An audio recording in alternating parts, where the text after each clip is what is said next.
Now, where did I put it? Here it is. Welcome to the Toolbox, where we discuss the tools we utilize every day.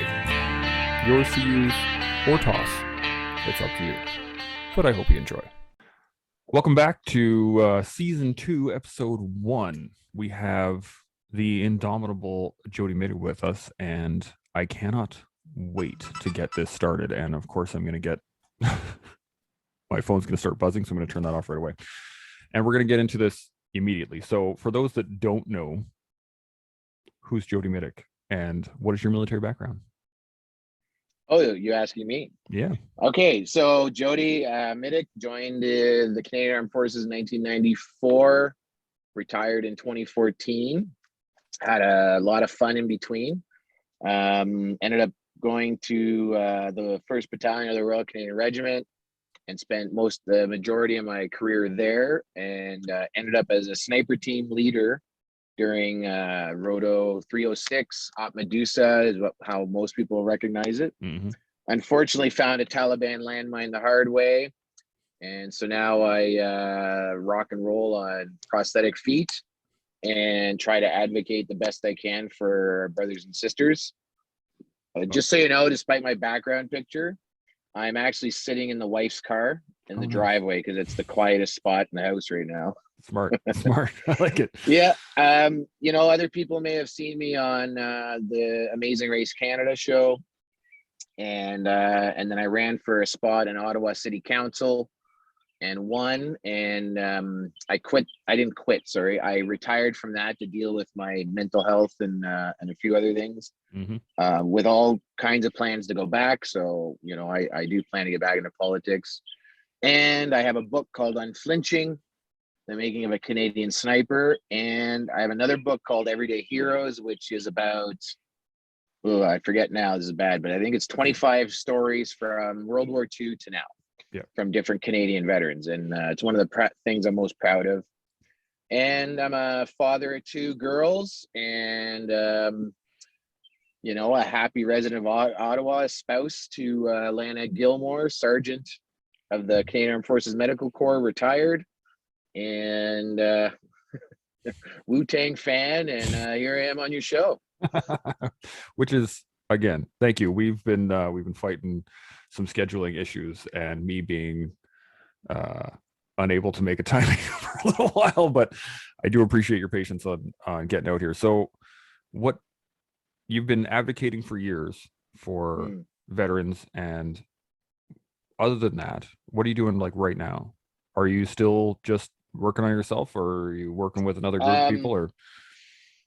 Well, I've had a rough patch. So since about 2017, things kind of hit a rough patch for me physically and mentally. My my legs weren't allowing me to wear prosthetics for a little while, and that really affected me. And then I had some addiction and alcohol issues. I wasn't so much. I was self-medicating a lot, and so I basically, like I said before, I retired from or I stepped away from politics in 2018 to focus on myself and figure out how to get myself back on track. Because I basically just lost the ability to self-care, so to speak. And what I mean by lost is I stopped doing it.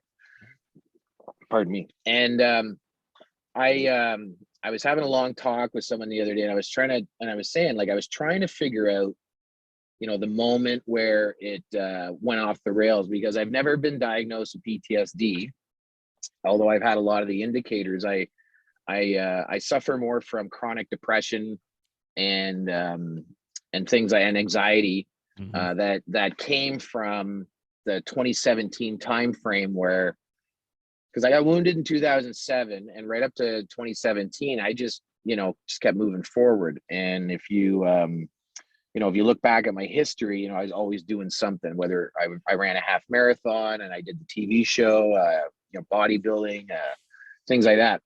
And what happened was I basically had to learn how to live without the feet, something that I hadn't taken the time to do because I just hadn't had to in those 10 years. And, and I've tried to pinpoint, but I made some changes in my life that weren't the best idea. Or sorry, let me rephrase that. They seemed right at the time. But I actually separated from my spouse and my, so which means I moved out of the house where my kids live. And in theory, it sounds great to be away from your, not away. Okay, let me rephrase that again. In your mind, it seems like the right thing to do. Yeah. In my mind, it seemed like the right thing to do. But, as time went by, I realized just how much being around my kids and raising them and being, with my spouse, and how much it meant to me to be part of a family that I'd already started. So anyway, long story short, here I am. Back with my family, and just because you asked and I saw you take a sip with your Black Rifle coffee, I've just recently started working with a friend of mine with his company, Arrowhead Coffee. And so that's kind of where I am. I just did 60 days at a place called Homewood, which is a mental health facility here in Ontario, in Guelph. And I did the mood and anxiety program there, and I think it was one of the best things I ever did, because I think since the beginning of my military career, I don't think I've taken 60 days to myself total. Yeah. Period. And so when I decided to go there, I was at a very low spot last summer. COVID really affected me, because it that's when I really missed my kids and missed my friends and family, and I know we all have. But I was at a low point to begin with. And so I just one day I realized that I needed to pursue more ways or new ways to get myself back on track, and maybe it was time to take some advice, or start taking advice that I used to give everybody, and just seek the knowledge that I needed to get back to who I was, because I know I can do it. I've done it all before. Yep. But it's funny how quickly you can forget. Yep. Yeah. And then double down on a mistake, and then try and push a little harder, and I can do that. I'm fine. Well, yeah, no, I'm good. We just push a little harder, and then you just keep going down that hill a little bit farther, and then you look up the hill and you're like, oh fuck, now how the fuck did I get here? It's particularly tough because I don't want to, I'm not trying to make a sad story or anything, but it was weird how much I missed being a part of something. Yeah. And how much it really, when it sank home that I had removed myself from so many of these, my political position, and then I had the books and stuff, and I had my own podcast. Actually, my podcast is still there. I hope to reactivate it someday soon. But once I extracted myself from all that, which is what I think I did need, it still really made me feel less of a man and as an individual, because I had, in my mind, proven that I couldn't maintain couldn't maintain. Yeah. And what I've learned now in the last 5 years is and realize, and I think we all realize this, but some things you need to learn in order to master them. And you have to learn anything to master it, but some things you have to experience it. Yeah, absolutely. In order to actually be like, oh, that's what it is, And I live with, so my spouse, she has PTSD. She was a combat medic. She helped me the night I got wounded. Her ambulance rescued me. She helped, however many other people in her 24-year career. And so I thought I understood mental health, and I have a all kinds of my friends and brothers and sisters in the military, and and first responders, they all had their time, and I thought, we're all different, and so people would try to explain to me how it felt to be the way they felt, and I didn't get it, and I was depressed as a kid and this, but I never felt as negative and as bad as I felt last summer. Right. And it's since then that I've realized, like, oh wow, so that's like, I didn't know you could emotionally feel that bad. Yeah. It had never, since I got blown up, before I got blown up, I'd never had these feelings, and it was so weird to me, and I was like, oh, this is why this turns into a real problem for people. Yeah. And I was so motivated by how I felt last summer. Like, I just sent an email to my case manager at Veterans Affairs, and I called my shrink, and I just said, like, I think I need like some serious help and refresher training, because a lot of the stuff is, things they try and teach us in the military when we're a bunch of dum-dums just running around trying to have fun. Yeah, where are the machine guns? Come on, man.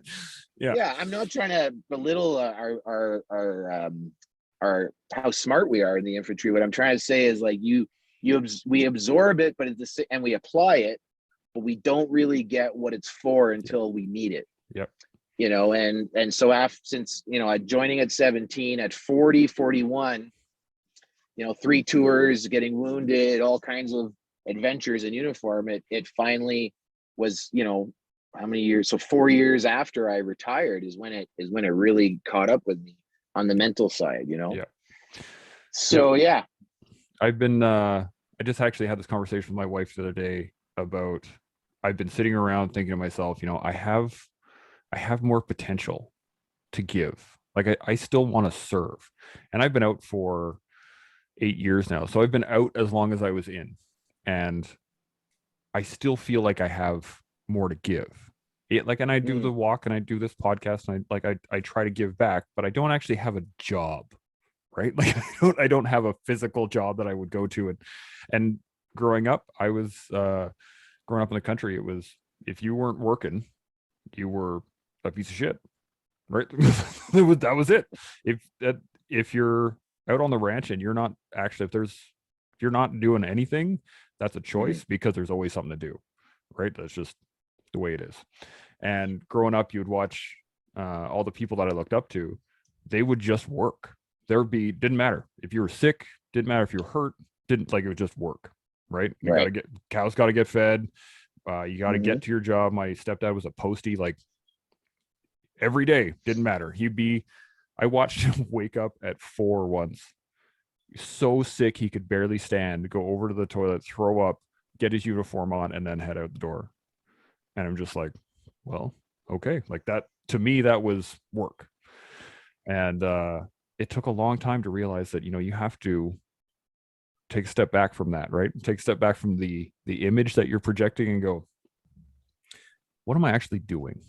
Like, what am I actually doing right now? Am I just working to pass the time, or am I contributing? Am I actually making a better me, or a better father, a better person, better whatever, right? And as you're saying earlier, the moment you leave your kids, or the moment you leave your family, is when you're like, oh shit. I kind of, I when I go hunting in the fall, I'm gone by myself for about 5 days in the bush, and it's awesome, and I need that time for myself. But the first day I'm there, that first night, I already miss my kids, right? Like, it just, yeah, for sure.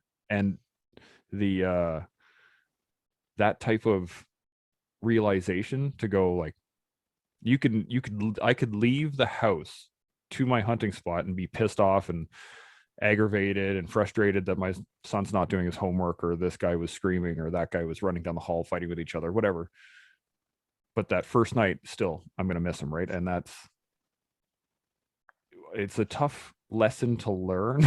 It's funny you actually mentioned this, because I was just listening to the Jocko podcast, where he was talking about being lucky that he learned these lessons at the right time, at the right place, with the right frame of mind. And that's, I think, what you were talking about, right? Having that ability to not just absorb the information like, Raj, Sarge, I can repeat that, no problem, and have no idea what it means, to actually understanding the principle behind it.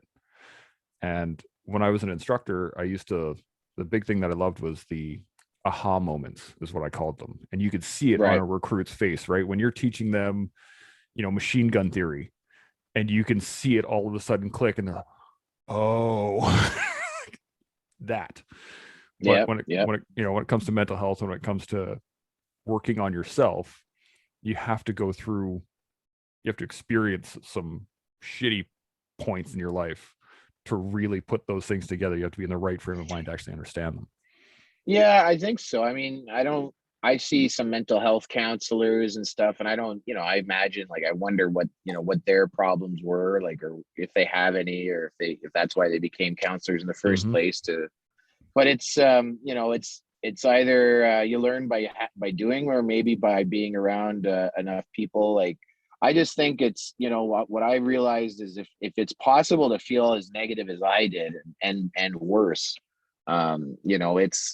this is this is maybe a bigger problem than my physical injuries, or it did become a bigger problem. Like, it's anyway, it's unusual how hard you can hurt yourself without even trying. Yeah. And then the effects on the family, the effects on friends, and all that stuff. It's too bad, but it's also a big part of the journey, and of life, and it's in many ways, I guess, inevitable. Yeah. And well, unavoidable. I think it's a test of character, right? When you experience adversity, right? Like, that is the true test of your character. And a lot of times growing up, you think that character means, at least for me, when I was growing up, I thought when someone said, that guy's, if that position is testing someone's character, I thought it was his ability to push through, right? That the drive to keep going. I thought that was what character was. And I realized that after many years and my own traumas and my own issues, was that character really is the ability to assess a situation and choose the right path. Because outside of that, like, if I'm having a really bad depression filled day where I have no energy and I can't deal with stuff and I want to sit in my room in a hole, am I going to be the best person to go and do a video for the Walk for Veterans, right? At that point in time? No, probably not. But when I was younger, the first thing I would be like, no, I'm fine. I'm going to go out and I'm going to do it. And there's actually a couple times I went into a depressive cycle for the 2019 walk just before it was coming out. And I still had, promotional videos and things to do. And you can see my mood just like right through the different videos, right? But that was a lesson I had to learn, and I had to see it to actually be there. And I think that's a big point, is like, your character gets tested through adversity, but it gets tested in different ways continually. Right. And I mean, you've been through a shit ton of adversity to begin with. And I've said this many times on my podcast, like, you can drown just as easily in 2 feet of water as 7 or 20 or 100. Yeah. Right. Yeah. Absolutely. So it really doesn't do you any good to compare, but the adversity shows your character. And I think that's really what I was said it like 6 times now, I think. What is your view on how character interacts with that? What do you think that plays into? Well, I think your description is very good. It's what do you want, or what did I want for myself and my family ultimately? And I expected to raise a couple of good kids and have them go off to school if they wish, or join the military, or whatever they end up doing, but I want them to be good people. Right. And so, do I want my behavior and or my actions or my sickness or illness or injuries or issues to become theirs. And in a lot of ways, we are all just incrementally better than our parents, depending on your parents. But, you know, I had a pretty decent childhood. I don't remember ever wanting for anything. My parents had their issues, of course, like all families. And so when you say that character gives you the chance to do the right thing, I think you're right, but it doesn't mean you've done. Yes, you could have done the wrong things, but it doesn't make you the wrong person or a bad person overall. I mean, you know, some bad behavior repeated is decision making, but maybe not the right mind frame for decisions. Yeah. And ultimately, my personal assessment of everything was, you know, I want my family, my friends, most importantly, my spouse and my kids to be successful. Yeah. And what does successful mean? Well, there's a lot of, you know, different ways to be successful, but I just overall mean in life. Yeah. And are they going to be good people? Am I a good person? Are we a good family together? And do we support each other? And do we try to learn from our mistakes? And that's the job I started, and that's the job I want to finish. And that means, you know, character is and or like, just who do you want to be? You know, I've said this, and I know I've heard Joe Rogan say it, and I've heard other people say it, is if you know, and I did write a book, right? Like, so if you're the character of your story, like, how do you want to be remembered? Right. Like, what do you want the paragraph to say? You know, because ultimately in history, most of us are lucky if we get a sentence in the history books. What do you want that sentence to say, or that paragraph, or that bio, or what do you want them to be able to say about you at your funeral, or in 20 years after you're dead? You know, if you make it that deep into the history books, was always there for his family, or always did the right thing when he could, or you know, despite everything that I've been through, I ultimately don't want to be remembered as a victim. Yeah.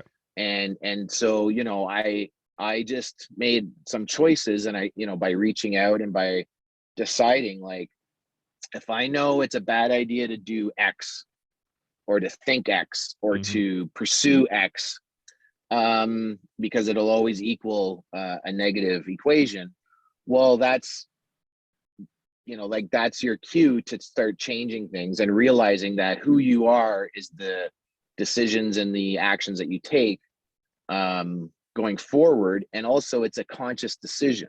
You know, I think it's, you know, it's hard now to say that you know, that doesn't mean that anyone who is still struggling is a bad person, or anything like that. It just means, like, you know, you as an individual need to take control of the future, and that is your opportunity to show who you're going to be, or who you want to be, or I don't know. I'm getting a little tongue twisted because it is a complex issue. I am definitely far from an expert, and neither are you.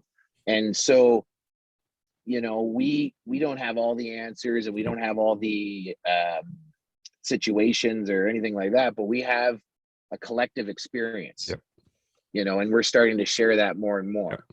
Well, and I believe that but I believe that that's ultimately going to lead us into a positive direction. Absolutely. And this is actually a fundamental thing that the military taught us too, right? Never do anything alone. Everything is at a team. Doesn't matter. You don't clear a room by yourself. You don't set up charges by yourself. You don't everything is always you doing something, somebody watching your back at a bare minimum, right? Yeah, and that's a good point. This is what we're doing now. I think we're seeing it. I've said this before, is that there's this renaissance of veteran, like, it's a veteran renaissance right now. We have people making all kinds of stuff. We got people making clothes. We got people making knives. We got people making coffee. We got people, like, they're done with whatever it is they're doing with the military, but now they're like, okay, fuck, I can do anything, right? Yeah. Fuck, I'm gonna do this, I'm gonna do that, I'm gonna do these things. And the level of creativity and the amount of podcasts, the amount of people talking and sharing their stories, and we're starting to build that that shared experience, right? Where we all kind of have been in the same boat. We've all chewed the same dirt. We all know what it feels like. So let's share, and let's share the burden, because that's how the military works, right? You don't lift a Zodiac boat by yourself. It's a 6-man lift. I don't build a bridge by myself. I don't fucking do log PT by myself. You can't do any of that by yourself. Yeah. And the ability to share your experience. This is what I love podcasting so much, is that we get to share our experience. I get to listen to your experience, and I get to learn from it, and I get to share my experience, and you get to pick what you can from it, right? And then somebody else can pick what they can from both of our stories, and somebody else can, and you just piecemeal it out, right? That's why I came up with the name Tools for the Toolbox, because how many times did you hear that going through your training, right? You may never need this, but it's another tool for your toolbox. And absolutely. Right? And I think the big part, the really big thing for me, I really enjoyed being an instructor when I was right before I retired. I was in Meaford, and I got to do lots of fun, worked on a infantry DP1 course, killing people with the IED kits and stuff. I just had a blast doing that. But I think the big thing is the passage of knowledge to the next generation. Yeah, absolutely. And I think not only what we're doing as a whole, as a generation of like warriors, we're sitting around going, hey, cool, what are you going through now? Oh yeah, cool. I've been through a similar experience. This is how I got through it. What do you think? Right? Yeah. And when I was listening to you on Jocko's podcast, I can't remember which numbers they are now, but the 3 of them, I got that from each one of those, is that you still wanted to pass on information, you still wanted to pass on knowledge, you were still open to working forward. What do you think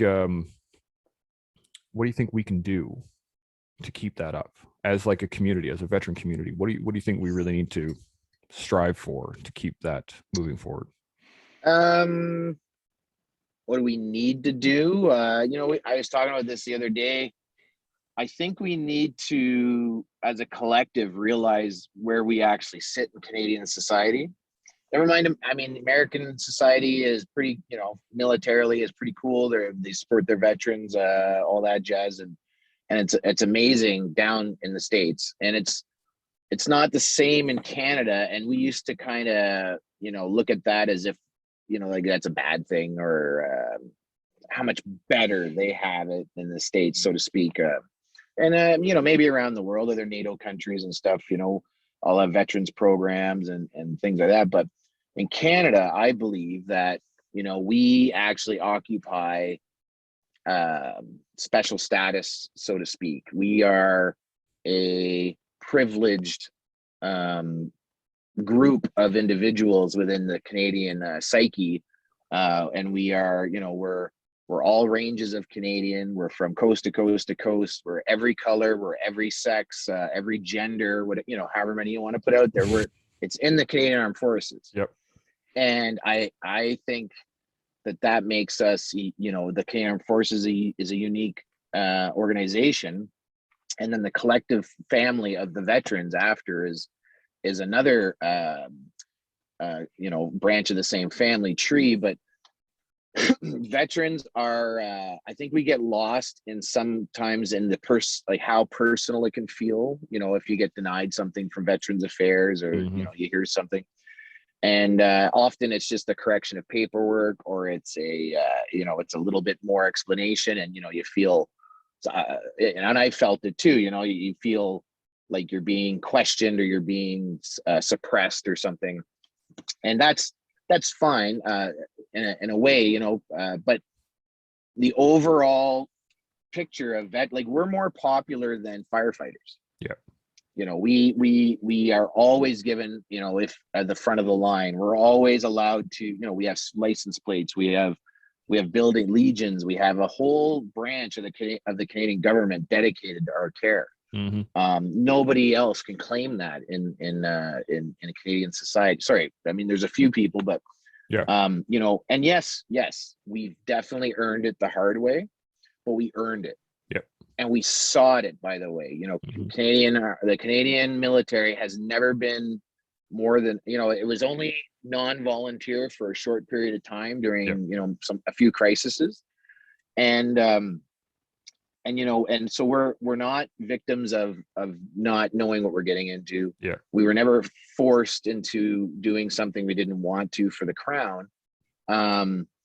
And I think that the overall message that we need to start trying to spread amongst ourselves is just how good do we have it, and how do we make it better, and how do we maintain this honored position as an example to other Canadians of how to be a good citizen. Yeah. You know, I don't like calling us citizens. A veteran is, I don't know, I feel like we're special, like I said, so to speak. Doesn't make us better, doesn't make us you know, more privileged on the day-to-day things, but what we do is it's our job to stand taller and keep our chin up.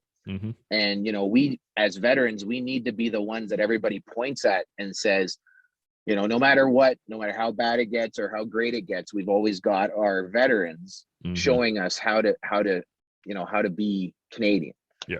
And so, you know, I think to keep this going and to nurture this, you know, what we need to do is exactly what we're doing. Yeah. Keep talking amongst ourselves, reach out. You know, I've never met you.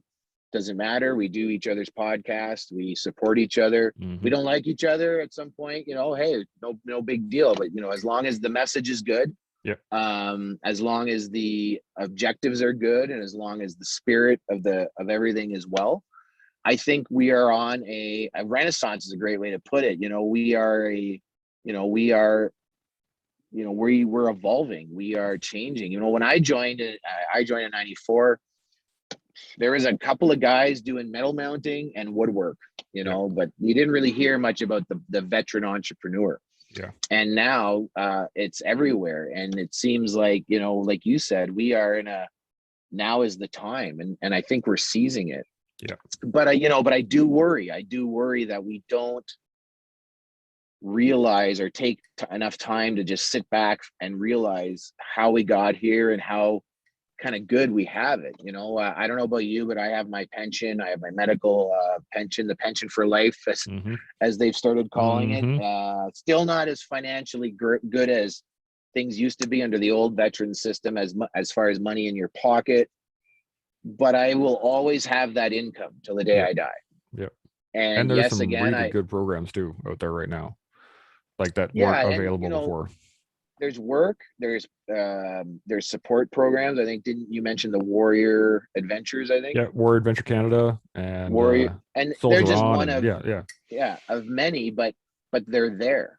Yeah. You know, and as a veteran, I've never you know, even I was I was the first injured member to be posted to Soldier On. At one time, there was a guy named Andrew who was a SAR-tech who started it, and me.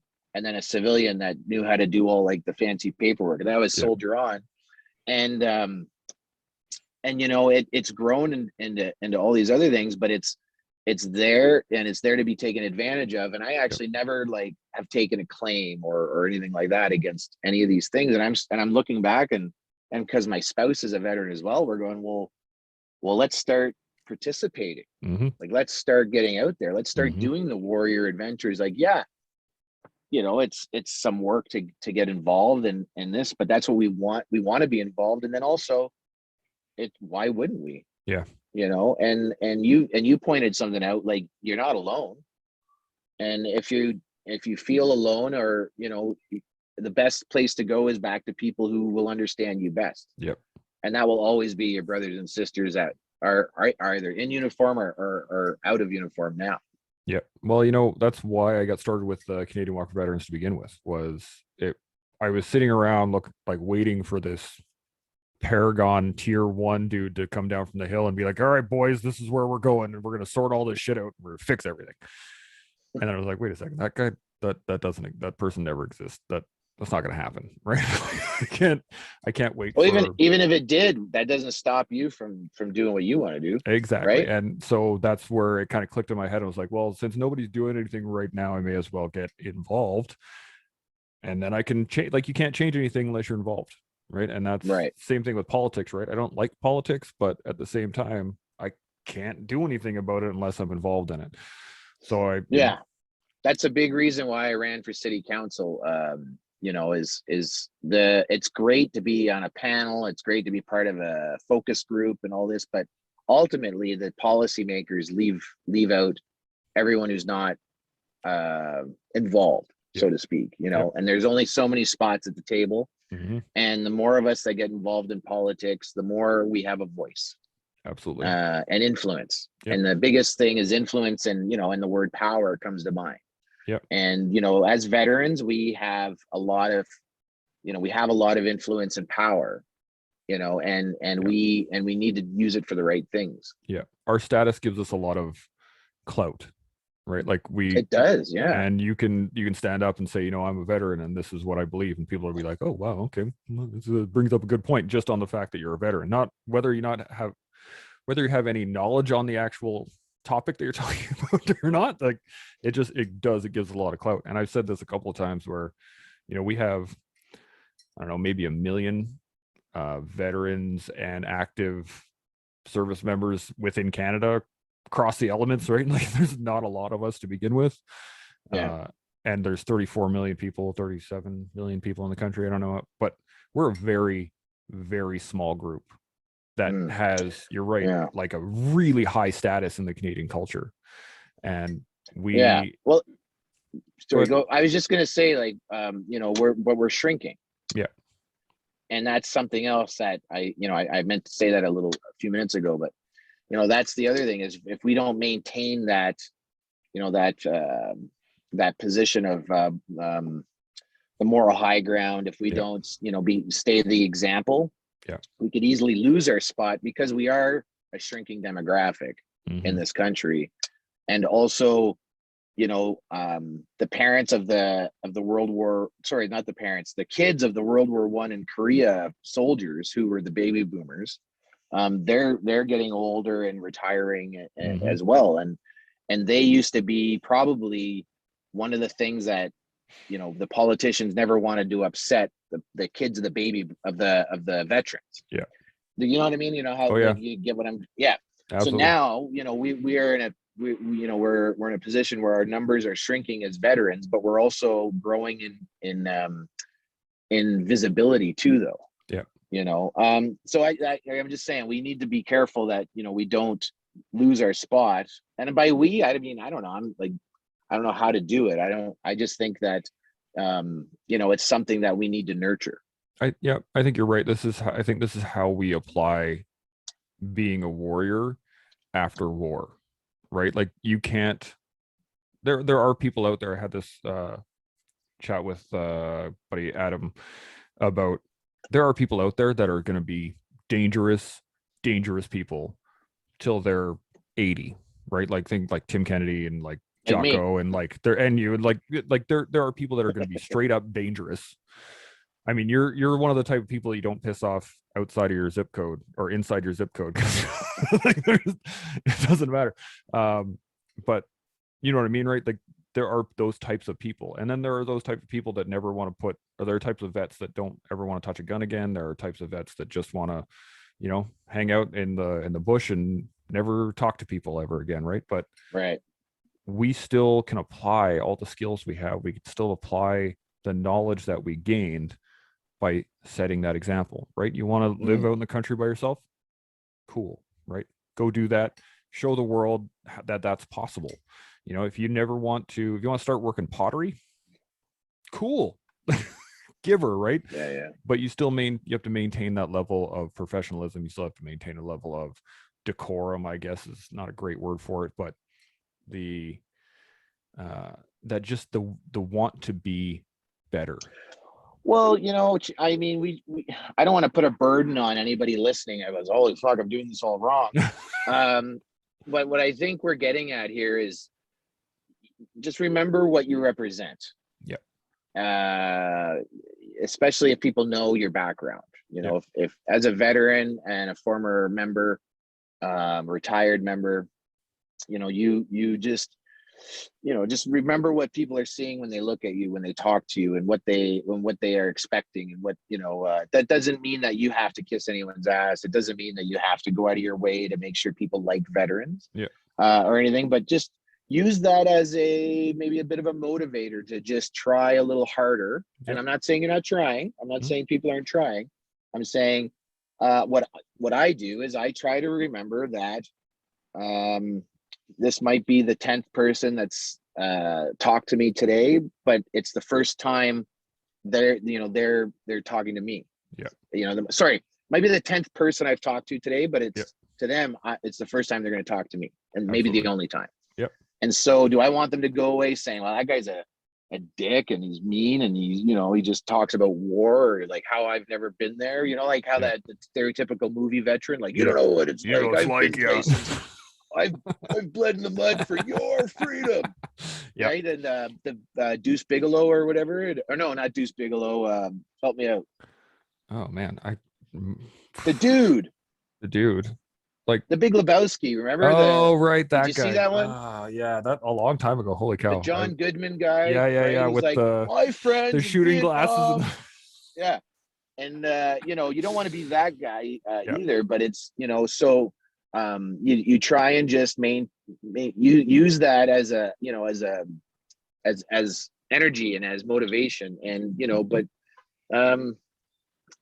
just try and do better with yourself. That's all. Absolutely. And like I said, it doesn't mean you're not doing well, but we always want to make sure we don't backslide, and it always feels good to improve a little bit. Yep.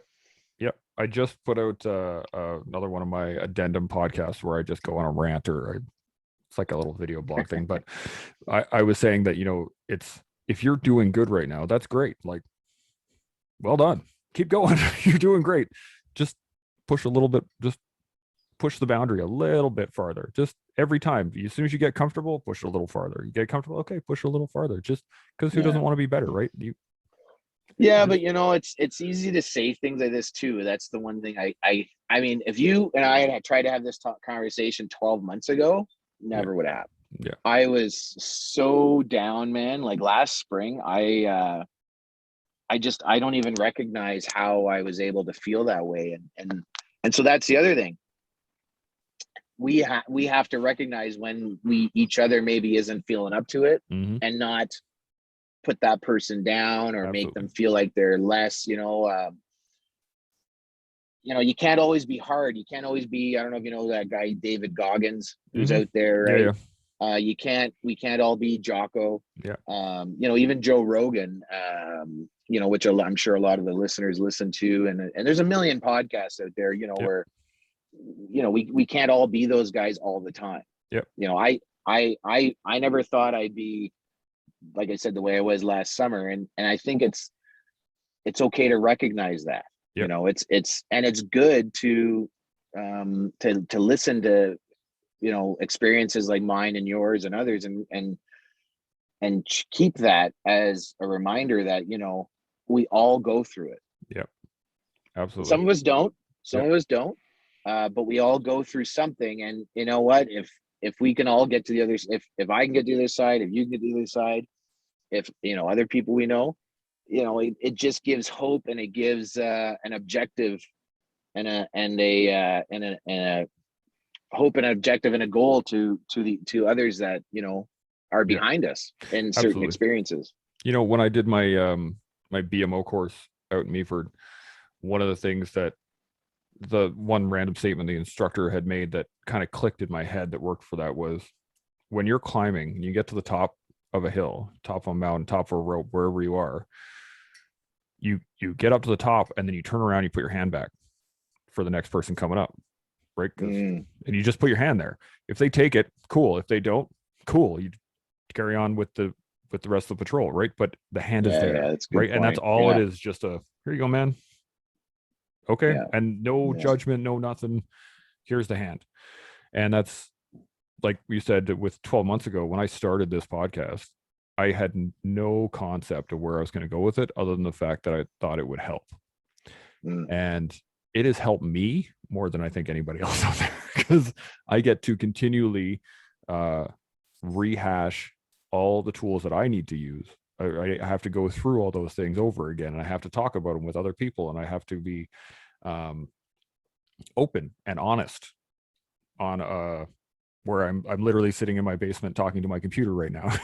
I mean, even though we're talking online, that's what we're doing. I'm in my wife's SUV. Yeah, exactly, Zoom, right? bro. Like it's how it works. It's that level of humility. I think that's the key, is just to be able to, okay, cool. Like wherever you are, that's where you are. Tomorrow is another day. Today is where you're working. You can have a plan for tomorrow. Cool. The past has happened. Good to go. Learn something from it. Let it go. Move on. Right. Yeah. But still work on today. And if you're having a rough day today, okay, it's a rough day. Yeah. Recognize that. Take the time. Whatever you need to do, work on tomorrow. And I think that's just super important for, as you were saying, like it's easy to say right now, this is what you need to do, right? You can do this and you can do that.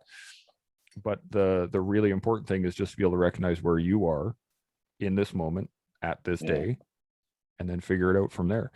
It's just it's tough. So we've been rolling for just about an hour here, and I was going to say, I can't thank you enough, first off, for being on here. This is fantastic. And I think we've hit a lot of really solid points about just daily maintenance, right? Like, how do you get through? And if anybody isn't following you or doesn't know where you are, how do they find you? I'm on Instagram as the real Jody Mitic, which I did after like the 20th or 100, like I got about 100 of these, like, oh, someone's copying your account. Oh yeah. And Instagram refused to like give me the little check mark. So there, I'm on Instagram as that. I'm on Facebook as Jody Mitic. I have a Facebook page as Jody Mitic. I'm on TikTok for some reason because I have young girls. I think I have one video of me like raising my eyebrows. Nice. And I'm on social media here and there. So if anybody wants to see what I'm up to, I'm not as vocal or as active as I used to be. Mm-hmm. And I think that was a part of my mental health check. Is I've started treating social media more as a bulletin board than as a showcase. Yeah. If you want to buy the books, they're available usually at Chapters. That's Unflinching, Making of a Canadian Sniper, and Everyday Heroes, or Amazon. Anywhere you can get books. It's by Simon and Schuster. And I don't know if we were recording earlier, but I'm working with a company called Arrowhead Coffee. Mm-hmm. And so if anybody needs coffee, they can go there and check us out, and we're happy to help them. Wicked. And maybe one day in the near future, the Jody Mitic Podcast will be back. That'd be wicked. I'm waiting with bated breath. Well, all right. Awesome. Well, I appreciate that, man. I really do. No, I do. I really enjoyed your show, and it was. So really do you do voiceover after or anything like that? Yeah, I do a little outro. Interrupt you. Yeah, I do a little outro after this, but it's do you have any? What do you mean? Well, like, when does the show get posted? This episode will come out on the, what day is it today? I always release them on Tuesdays, so this one will be out on the 11th. Okay, so we'll get we'll try and get you a discount code and all that for your listeners if we can. That's fantastic. Do you have any final points on resiliency or moving the bar forward a little bit every day? Sure. Your resiliency is like your biceps or your any other muscle, man. And just like you got to brush your teeth every day, and you got to work your biceps or your shoulders every day, and to make them stronger, and just to keep them strong. Mm-hmm. It seems like a no-brainer, but when you find yourself losing that ability to, say, brush your teeth every day, is something that you need to be aware of and be conscious of, if you can be. Mm-hmm. And also pay attention to others and how they are trying to send you the messages. And I'm not trying to lecture, I'm not trying to tell anyone how to suck eggs here, but you are the common denominator in every situation in your life. And that was one of the things I realized, is that I am the common denominator in my life. And it's, again, a no-brainer. But we often forget just how important that particular piece of information is. Yep. And it completely is up to you how things are going to go. I can help you. Chance can help you. Your doctors can help you. Everyone can help you, but you have to seek that help. Yep. And that is the number one piece of advice I think I will give. And it's the number one piece of advice I've gotten my whole life. And we are also in a renaissance of mental health, as you put it earlier, for veterans. I think mental health as a whole, and veterans are benefiting from that. And seek the activities and the daily habits that will help you maintain that focus on yourself. And it sounds selfish, but the better you do, the better everyone around you will do. And we've all heard it. Yeah. And we've all went, oh, that's absolutely right. Yeah. And then we find ourselves, not doing anything that kept us on the positive before. Yep. And that's the only, I know I didn't, everyone's going to go, yeah, no duh, but man, it's real. It is. It's real. And I'm a professional tough guy, and I know what it feels to sit in a room and feel like you're being nitpicked or examined or being told everything you've done wrong. And you know what? Maybe it is, but that's the point. You can't fix it if you don't know what it is. Absolutely. It is it's a constant theme within my show over and over and over again, is that it's up to you, right? If you want to do anything, it's up to you. And how many times when we went to our training did an instructor yell at you, like, do you really want to be here? Yeah, I do. Yeah. Okay. That means you have to be willing to fight through the pain. You have to be willing to fight through the difficulty. You have to be willing to keep going forward, keep moving, keep evolving, keep learning, keep all these buzzwords that are out there now, but just keep going. And if you need help, call one of your dudes. I actually said this on my podcast a while ago. It's like, if you were trying to get something in the back of your truck, right, and it was big and it was awkward, and you're standing there and you're just fucking with it and you can't quite get it in there, and there was a bunch of your buddies sitting there 3 feet away from you, just what the fuck is that guy doing? We're right here. Do you think any one of those guys is going to feel any different or less of you for you going get the fuck over here, muckle onto this thing, and let's get it into the truck, right? No. Well, no, they think less of you because you're standing there by yourself trying to load this piano into your truck, trying to fuck your back up, and they're just what the hell is wrong with this dude, right? So absolutely. That's a great way to put it, man. It's I used to say, if the lav is broken, you're going to do maintenance. Yep. Or you're going to do repairs. And you just do maintenance to keep it from breaking. Yep. And you're not going to yell at it and tell it it's weak. Yep. You're not going to say, you're the laziest Lab 3 I've ever seen in my life. You're this, if you're not going to tell the G-Wagon it's a plug or anything like that. It just needs some maintenance, and that goes for your meat wagon too. And the little piece of fat that's stuck inside your skull. Yep. Straight maintenance. I heard a great thing. It was we are a giant, or we are a ball of fat wrapped in an exoskeleton covered in meat. Yeah. Figure it out. And I was just originally made of stardust. Yeah, exactly. Right. Yeah. Anyway, again, I can't thank you enough, brother. This has been an awesome chat. I look forward to listening to your podcast, and hopefully one day I'll get you back on and we'll talk about something just as fun. Absolutely. Yeah, man, for sure. Wicked. Chimo, brother. For Pat. That concludes this episode of The Toolbox. I really appreciate y'all listening. It has been my pleasure bringing you this awesome guest. If you like what you heard, please share, subscribe, and do all that awesome stuff. And I hope you can use some of the information that was offered. To all those putting on the line every day, first responders, military, veterans, civil servants, you guys are keeping us safe and keeping the country running. I really appreciate y'all. Hope to see you next time. Till then, stay open, stay humble, and stay focused. Shimo.